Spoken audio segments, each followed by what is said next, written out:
not special here. This is me telling you, where's your confirmation? Look at what happened to you February, what, 8th, 9th, 10th, 11th, 12th. Look at what's been happening to you since November, because some of you have been a part of this consecration.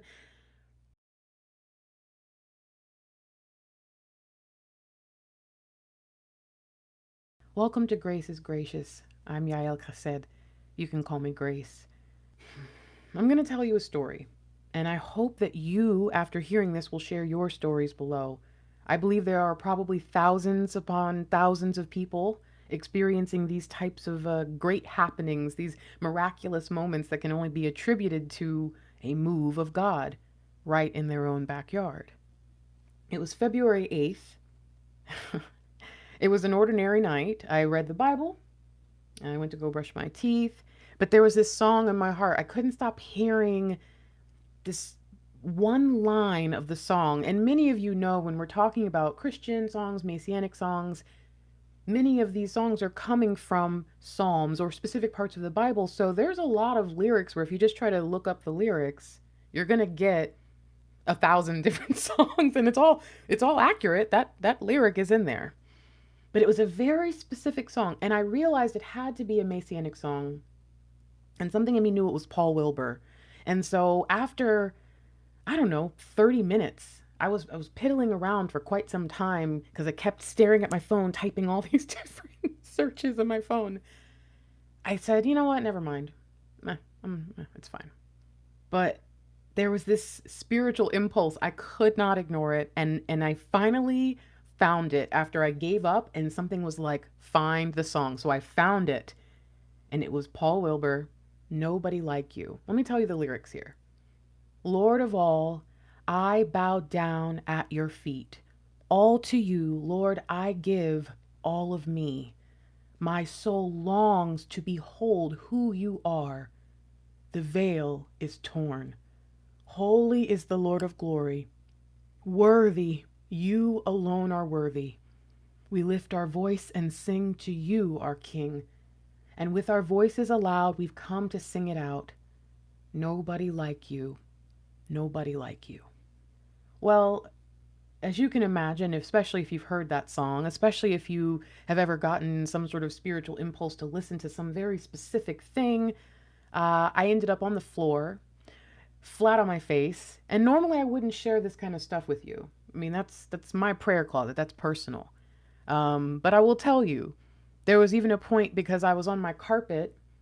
I had my hand and I was trying to rest my forehead because I was just, you know, and I remember putting my head on my forearm, and then I felt disgusted. And it was like, I'm not even good enough to have my hand off, or my head off the floor. And so, this song is about 8 minutes long, and I just kept, every time I would hear it, the most I could do is reach up to the YouTube video and just swipe it back to the beginning. And I did that for about an hour, sobbing. I couldn't speak. I think all I could say is, I'm sorry, I'm sorry, I'm sorry, forgive me. And prayers that I didn't know that I needed to say poured out for this whole hour. Prayers about things that I didn't know, that I was still I was still torn up about it. I didn't know. I thought that God had taken these things from me.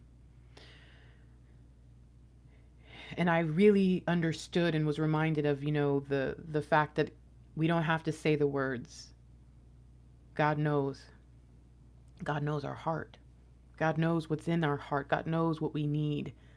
So after that, I lifted my head up, cleaned my face and my poor carpet, and I pulled out the closest Bible because I knew that I needed to do the thing that I'd always done since I was a kid, where I would just open the Bible. And, you got to be careful because if you do that every time, it's always going to go to Psalms. But,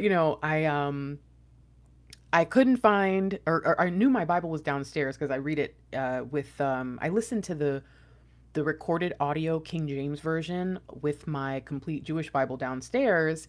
And it's really cool because you're kind of getting the audio and the cinematic, from the background, and then it's almost like reading a translation at the same time. So it's very informative. So I didn't knew I was not going downstairs. I knew I needed it. So I grabbed a Bible, and it's actually this Tree of Life version. Um, that this particular translation is actually pretty new. I was one of the donors, not a big one, but one of the donors back in 2015 to help this become possible. And I opened it. And I'm not going to tell you too much about, because I think this is for me, and this is actually a sermon that I think that God is having me develop. But I want to tell you just quickly what it opened to. And I I forgot. I found this $20 bill outside on a walk that day, earlier that day. So I guess I had put it up here somewhere, and I put it in here. But the first thing that happened is it opened to a verse that I had read that day after watching an episode of The Chosen. And so when it opened directly to the verse that I had just looked up, right before I read my Bible and went to bed that night, or was supposed to go to bed that night, I was like, okay, Dad, I know you're here. I obviously knew that you were here for the last hour, but I know you're here. So I looked at it, and, in the Tree of Life version, you'll see they kind of put these little, like, where it says here, remember the wonders. So they kind of give these really good breakdowns of each verse. This is not by the way, they're not sponsored. I'm telling you that this is a part of this. So I said, okay, remember the wonders. Okay, Dad, I get it. So I close it again, and I say, all right, let me go. Because again, if I open it, it's going to go to Psalms. So let me open it again. And the next thing I opened to was John 11. And of course, I had a moment, because I remember thinking during The Chosen, oh, I wonder when they're going to do the Lazarus story. And I remember Jesus wept, and so I thought about this earlier. So, okay, I know I'm on track. I'm like, okay, Dad, I see you. John 11:35, Jesus wept. Okay. So when I think about Psalm 77, I moan is what came through. And then John 11, I weep and I am reborn, thinking of Lazarus, 4 days out the grave, right? Okay. All right, Dad, I get it. All right, I don't know what's happening though. If I still feel like this is more you showing me that you're here, right? Okay. So I close it again, and I open to 2 Samuel. The anointed king is the phrase. And then I open it again, because I was only going to do 3 times, but I was like, okay, one more. I'm just curious. And it opens to Exodus 12:13. The firstborn consecrated. And so I was wondering if any of you, and this isn't really my point, this is just something I wanted to share. Do any of you have any interpretations of why the firstborn is so important, or why the lastborn is so important? Okay. All right. So anyways. So like I said, I found this $20 bill. I was planning on going on a trip for the first time in 5 years. And so the next day was a Thursday, and I had actually the night before called this hotel across the state, set up. I mean, this really nice lady helped me find a great room, helped me save money by booking directly with her instead of one of the websites that was really challenging to work with. And everything just was flowing. And I was like, okay, Dad, I'm going with it, because I haven't left my house in years. I haven't traveled in years since I moved back here. And so this was a very strange moment for me already. So I take my trip across the state. I usually only take Saturdays off. And since I work from home, I don't even have a car. We rented a car. I mean, it was just strange. And it was beautiful. It was beautiful. The room got upgraded by the time we got there. The time on the beach, we got to be on the beach at night, which I'd never been able to do. And just no one came to bother us. It was incredible. And then the trip back was wonderful too. I mean, it was an incredible day. And that could have been enough for me. Can I be honest with you? That could have been enough. If just what I experienced that night and the next day, what was that? Wednesday night, Thursday, Friday, done. But because we had rented the car, we were deciding to go to services. And so on Friday night, we went to Erev Shabbat at a synagogue that I used to go to many years ago. And it turned out that it was just a worship service the whole time. And it was incredible, incredible. If I can find the song that was shared that really hit me, by Becca Weiler Shafran. She's the rabbi's daughter there, and she sang this song, and she talked about taking back the ground the enemy stole. And oh, I remember, not gonna start. So it was incredible, it was beautiful. And then the next day, I watched a man that I get a devotional from. I've been getting devotionals from him, but I hadn't seen him in many, many years. I hadn't seen him since I lived in Las Vegas and went to synagogue out there. So it was beautiful. But there was someone missing that was like my favorite person. If I ever talked about this synagogue, I always talked about this beautiful family that I just adored them. Their spirit, they were just good believers. And I had a new believer with me, and I really wanted him to meet them because I'd been bragging about how amazing they were, and they would never want to hear me say that because they're so humble. But they weren't there.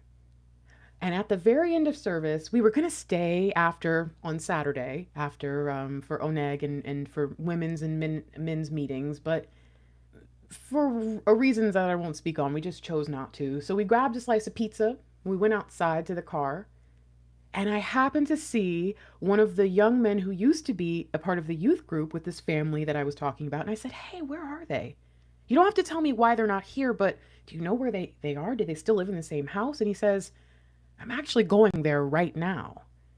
And I was like, "Oh, okay, cool. So do you think it'd be okay if we followed you?" I figured it'd be okay. They're a lovely family, but you know, he said, "Yeah, come on." So I followed him to the house. And of course, one of the girls was actually in my wedding. The daughter was in my wedding, and she saw me, and and so it was beautiful. It was beautiful. I hadn't seen these people in years before, so it probably 7 years since I'd seen them. Oh, it was just a chance meeting, and it was incredible. That would have been enough. And as you hear me saying that would have been enough, I think you understand that there is something major coming, major for me at least. So I had brought a card with me because I knew since we were renting this car, I'd been thinking about doing this thing that I was about to do and about to share with you for a long time. But I always chickened out, if I'm going to be honest. So in my chicken little self, I made a card and I put some painter's tape on it, and I was going to take the painter's tape and I was going to stick the card to the window of a relative's house and drive away. Okay. Not to the window, like to the door, their glass on their door. And so I had this card. And by the time I left the people I was just mentioning and got all the way to the other side of town, it had started to rain. And I was like, God, that's cool. I figured that I wasn't supposed to talk to this person. I've been praying for them. But you know what? It's fine. I get it. I get it, Dad. I'm going to go put this on the door and I'm going to leave. So I get to the house and I know this person is home. And this is an older person. And if any of you have, elders in your life, they're always paying attention to what's going on outside. And I knew that unless this person was in the bathroom, they were going to know I was there. But I was going to run. So I went trying to get the painter's tape, and it's like sticking to itself. And I'm like, so I put it on the door and I run to the car in the rain. And all of a sudden, I hear him call my name, and I turn around and he's like, "You're just gonna leave? You're just gonna leave?" And I hugged him from outside the gate, and he was inside the gate, and then he opened it and he said, "Come on, you're so wet. It's raining. Come in, come in." And it was far more than I think I ever anticipated from someone, even though I had not seen them in many, many years. I would not have expected that kind of response from this person. And I could tell something was different. Now, this person had recently, just a couple years ago, lost their wife. And I thought maybe that had changed them or something, but I had no idea what I was about to experience, okay? And so, if you can imagine, a couple years ago when this person lost their wife, I began to pray for them. Not only that they would find salvation, but they would also find a nice little lady to make them spaghetti. That was my very specific prayer. Okay, I want this person to have a nice woman in their life, because I know after that woman that they lost, 33 years they were married, they were not going to want to love again. So I had been saying that prayer very fervently for this person. Whew. Okay. So he opens the door, we step inside, and there's a man that I've never seen before in the kitchen.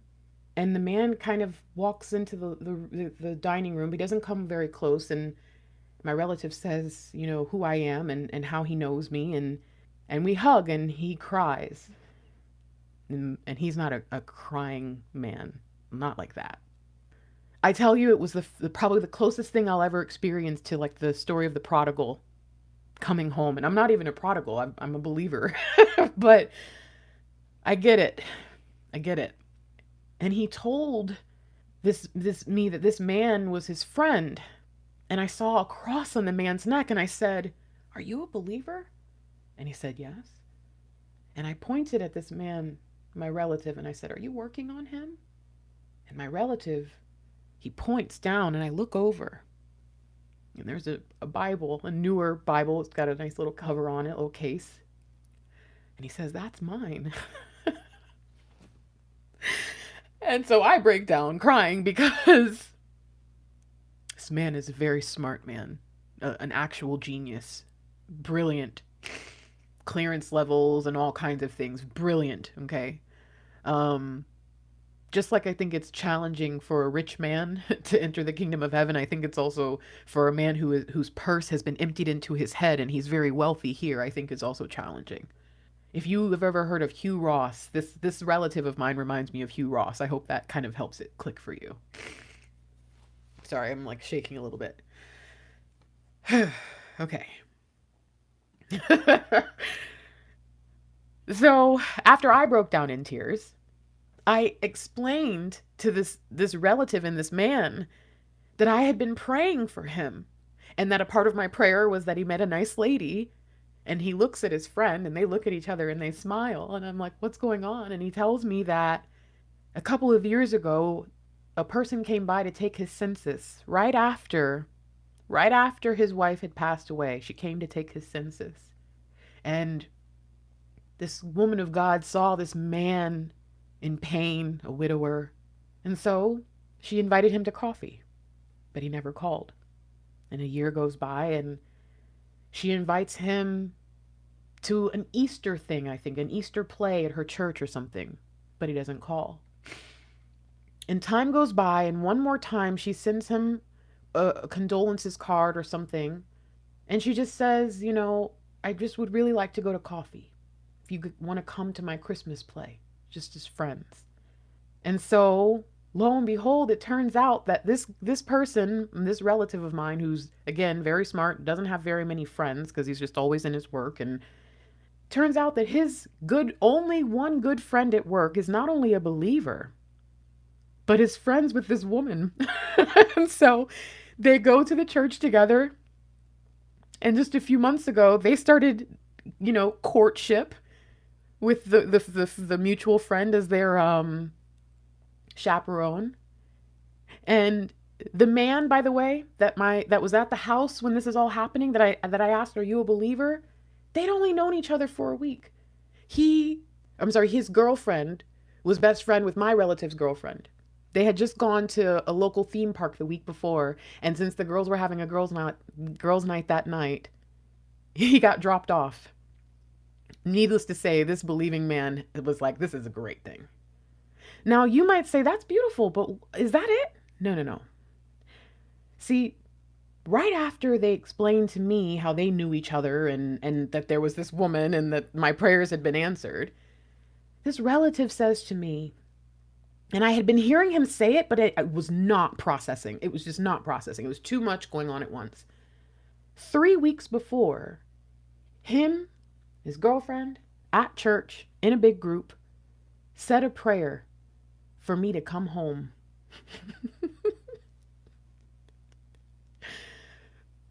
He was crying, not just because I was home, but because he was so shaken and mind blown mind blown that this prayer that he had said had been answered, that I just showed up at his door. See, God could have had me come in, right, so I could get my prayer request, right, so that I could see that my prayer had been answered a couple of months ago. But he waited to have this spiritual impulse for me to even rent a car and do all these things. And for 3 weeks after he prayed, my prayers were never delayed. It was just that God wanted to show this man his power, his truth, that he answers prayers. He made me wait because as a lifelong Christian, I needed reminding that his timing was perfect and truly divine. But it was more, I think, for this new believer in Christ who'd only been a few months in. And I believe that in that moment, God used me to help solidify someone's salvation. Not that that sounded bad, but do you understand? I think you understand. Mind you, I had recently, about 2 years ago, helped someone else very close to me find their salvation without even trying. I was trying not to offend them because I thought they were, was it, apathetic, and I didn't want them to be further, grossed out by what a lot of Christian people can be perceived as. I hope you understand that as well. I didn't hide my faith, and I think that's how they still ended up, accepting Jesus, Yeshua. But I tell you this story not to brag, because I don't know why it feels like it's like I'm bragging, and I'm not bragging on me, I'm bragging on God, because I didn't do any of this stuff. But it's so funny because it's like, how many of you have seen comments and videos and news stories of people experiencing these unmistakable moves of God in their lives that week? Because if you remember, I told you this started on February 8th. I did not find out about the Asbury revival until the Monday. Okay? So that would have been what? I don't know, Monday 11th, something like that. And it was actually through the nice lady that I had been praying for. I saw it on Facebook, but I didn't really see it. I even shared it, but I didn't pay attention. Then she said, hey, revival has come to our nation. And I was like, wow, look at that. I saw this earlier and I paid attention.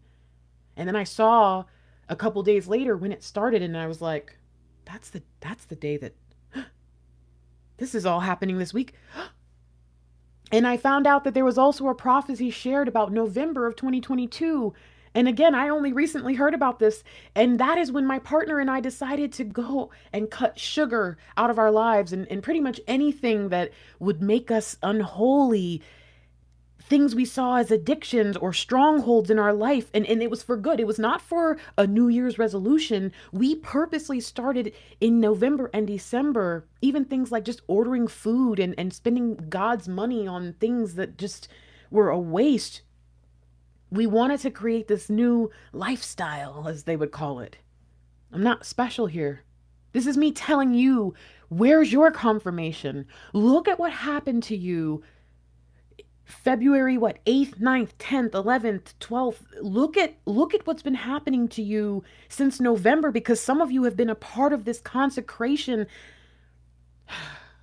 It isn't about what you or other people believe or think, even if you don't get any recognition for it. That's not the point. It's about God speaking to you, speaking to us, and increasing our faith. That is what's happening. This revival, whether it's real or not real or whatever people want to talk about, I mean, it's about us. It's about the body. All right, well, this was long enough, yeah? Once again, my name is Yael Kesed. Thank you for joining us here at Grace is Gracious. May the Lord bless you and keep you. May the Lord make his face to shine upon you and be gracious to you. May the Lord lift up his countenance upon you and grant you peace. In the name of our Prince of Peace, in Yeshua HaMashiach, I pray that you receive this, and whatever stands out, whatever you know is just for you, that you will take it and you will seek God with everything you are. That you will seek first the kingdom of God, and you will trust that Everything you need will come. But follow him, okay? Don't follow the news. Don't follow people, man. Follow God. And he will revive your heart. I love you. Peace.